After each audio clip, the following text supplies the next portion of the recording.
Mendidik manusia berbudi luhur, tahu benar dan salah, adalah salah satu konsep persaudaraan Setia Hati Trate. Setia Hati Trate tidak mengajarkan bagaimana cara melancarkan pukulan jarak jauh, juga tidak mengajarkan bagaimana memecahkan benda-benda keras. Namun perguruan ini mendidik bagaimana melakukan pukulan yang tepat pada sasarannya, tetapi mengandung seni dan teknik yang tinggi.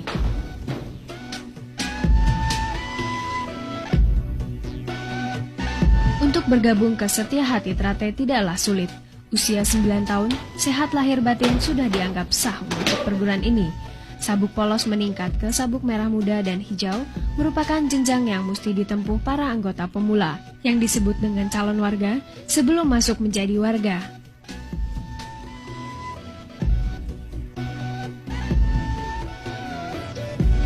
Materi latihan berupa paket senam yang terdiri dari 90 jurus. Sedang latihan fisik diarahkan untuk dapat melakukan gerakan teknik dengan mudah dan mantap, yang mengarah pada kelenturan, keseimbangan, kekuatan maupun kecepatan. Dengan unsur pendukung latihan pembentuk daya tahan otot dan stamina. Latihan fisik merupakan bagian dari tahapan latihan untuk dapat mencapai prestasi yang baik.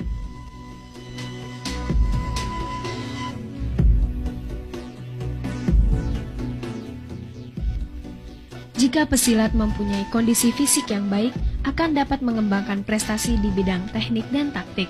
Kesemua ini bisa dilakukan dengan menggunakan senjata berupa toya, rambin, belati, pedang, maupun trisula yang diajarkan di persaudaraan ini.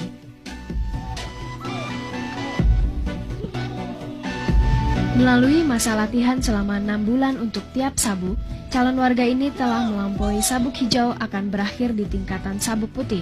Maksudnya setelah sekian lama berlatih dan digembleng di Setia Hati Trate, diharapkan para anggota mempunyai hati yang putih dan bersih.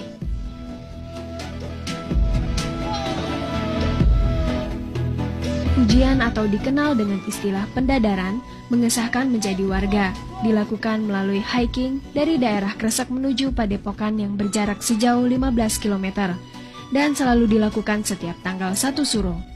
Setelah melampaui masa ujian, barulah para calon warga dianggap sah menjadi warga yang ditandai dengan upacara ritual.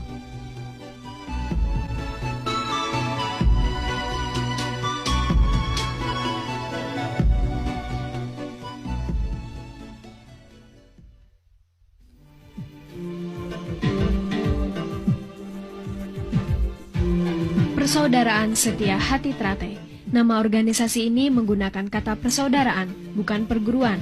Ini melambangkan bahwa hubungan batin atau jalinan kasih antar sesama warga yang tergabung di dalamnya adalah layaknya hubungan persaudaraan antar manusia dengan manusia berasal dari satu kandungan.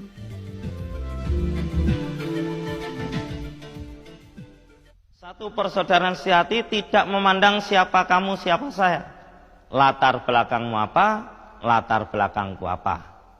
Yang adalah kamu orang Setia Hati Trate, saya orang Setia Hati Trate. Itulah yang inginkan. Yang berbicara dari hati ke hati, sehingga persaudaraan ini akan utuh, satu sama lain akan saling memerlukan, dan satu sama lain pun menyadari kekurangan masing-masing, maka kekurangan itu ditutup oleh saudaranya yang lain pula.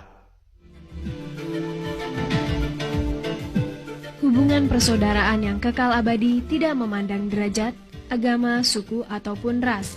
Persaudaraan dalam Setia Hati Trate adalah persaudaraan yang tetap berpedoman pada tata krama dan sopan santun sesuai dengan adat dan budaya bangsa.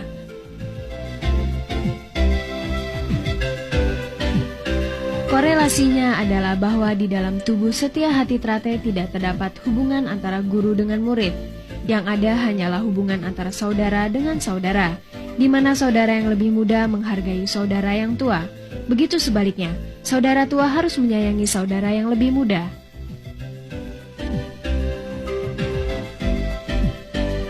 Jumlah anggota yang begitu membengkak dirasa sulit untuk mengenal satu sama lain. Untuk mengakrabkan ikatan persaudaraan antar warga, maka Setia Hati Trate menyelenggarakan turnamen persaudaraan Setia Hati Trate Cup yang dilangsungkan tiap 3 tahun sekali. Turnamen ini bukan sekedar ajang memperkukuh persatuan persaudaraan, tapi juga merangsang prestasi para warga, di samping juga digelar kejuaraan pencaksilat antar mahasiswa.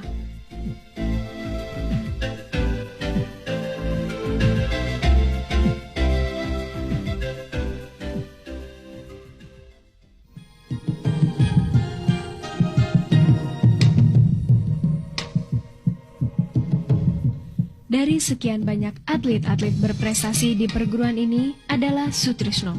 Pemuda kelahiran Magetan 25 Agustus 29 tahun yang lalu mulai mengukir prestasi pada tahun 1989 di tingkat DKI.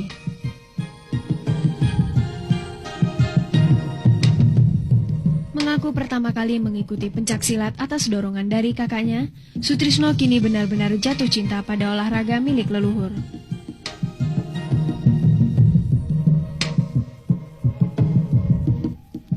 Pemuda yang baru saja mengakhiri masa lajangnya menjelang PON 14 lalu, kini menjadi salah satu andalan tim pencaksilat Indonesia di berbagai event. Namun, bagaimanakah pandangan Sutrisno terhadap perguruan yang telah membesarkannya?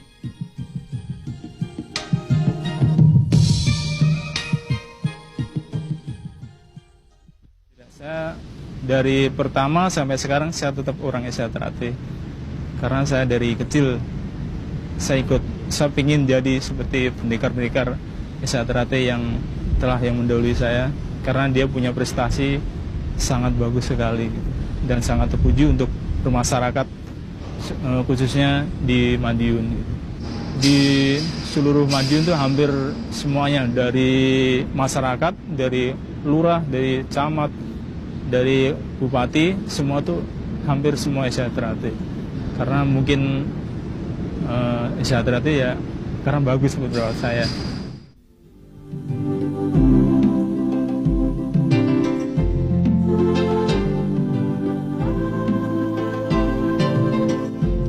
Berbagai event besar telah diikuti dengan hasil yang cukup membanggakan, mulai dari tingkat kejurnas, PON, bahkan kejuaraan dunia.